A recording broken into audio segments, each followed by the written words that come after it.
Bakit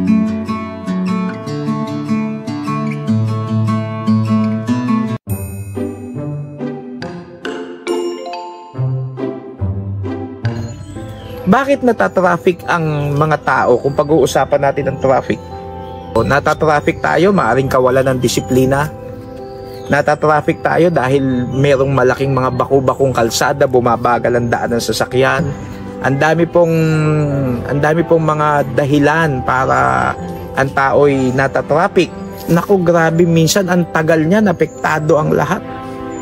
Minsan natatraffic tayo spiritually, nadidelay yung mga dapat na ibigay ng Diyos. Ito sa ating binasa, hindi nga lang spiritual traffic na-stranded. It's more than stranded, naging tragedy. Magandang araw po sa inyong lahat. Nagbabalik ang inyong lingkod. Muli, konting kaalaman at gabay sa ating pang-araw-araw na buhay. Ito po ang ating devotion sa sandaling ito. Kung meron po kayong mga Bible, tignan po natin sa Numbers chapter 32 verse 13. Numbers 32 verse 13. Ito po sabi ng Bible. At ang galit ng Panginoon ay nagningas laban sa Israel at kanyang pinagala sila sa ilang na 40 taon hanggang sa ang buong lahing yaon na gumawa ng masama sa paningin ng Panginoon ay nalipol. Grabe, dahil sa kasalanan ay nagningas ang galit ng Panginoon, pinagala sila ng 40 taon, hindi po biro ang 40 taon, at hindi lang 40 taon, kundi nilipol na sila.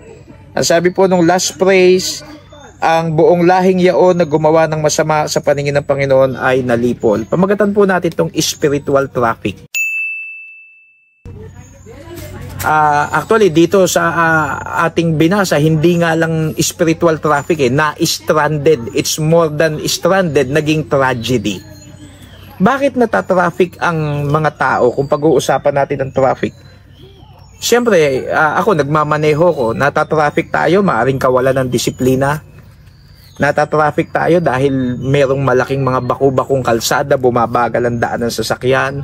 Natatraffic tayo, malakas ang buhos ng ulan. Natatraffic tayo, may aksidente. Natatraffic tayo, minsan merong mga ginagawang sinisimentohan, nakalagay road under construction. Minsan yung 4 na lane biglang magiging isang lane. Ang dami pong mga dahilan para ang tao'y natatraffic. Sirang traffic light. Naranasan nyo na ba yung siraan traffic light as walang gustong magbigayan? Naku, grabe, minsan ang tagal niyan, apektado ang lahat. Natatraffic tayo kasi may tumirik na sasakyan. So, maaring habang nakikinig kayo ngayon, marami pa kayong pwedeng idagdag bakit tayo natatraffic. Pero itong aking tinatalakay, it's all about spiritual traffic. Minsan natatraffic tayo spiritually, nadidelay yung mga dapat na ibigay ng Diyos. O kaya naman totaling nawawala lahat ng pagpapala niya o napaparusahan tayo ng Diyos katulad sa binasa natin, pwedeng dapat okay, minsan yung 40 days naging 40 years. Naku, ang tagal nun mga kapatid. At minsan dahil sa parusa ng Diyos, hindi nga naging 40 years, pinatay na sila lahat ng Panginoon. Kaya ano ang mga cause ng ating spiritual traffic? Ito lang, base sa mga buhay ng Israelite, nagkakaroon tayo ng spiritual traffic dahil sa salitang idolatry. Alam nyo na yan sa Bible. Hindi yung tunay na Diyos ang ating sinasamba. Sumasamba tayo doon sa mga nililok lang ng tao, gawa ng kamay ng tao. Nagkakaroon ng spiritual traffic. Murmuring. Lagi tayong nagsasalita ng mga bagay na against sa Diyos pag nakatalikod. Lagi tayong nagrereklamo, sinusumbatan natin ng Diyos. Nagkokos ng spiritual traffic. Rebellious attitude. Nagkokos ng spiritual traffic. Lack of faith. Dahil sa kawalan natin ng pananampalataya, hindi makakilos ang Diyos sa atin. Ano pa? Maaring sobrang katigasan ng ulo ng tao.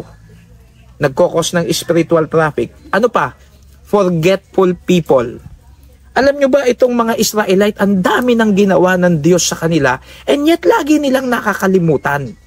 Hindi nila naaalala yung mga himala ng Diyos, kung papaanong iningatan sila ng Diyos. Ang laging nangingibabaw sa kanila, lagi yung malaking problema, yung kinakaharap, yung parang laging may takot, puro punong-puno sila ng unbelief. Kaya dahil dyan, nagkakaroon tayo ng tinatawag na spiritual traffic. Mga kapatid, i-check natin ang ating mga sarili.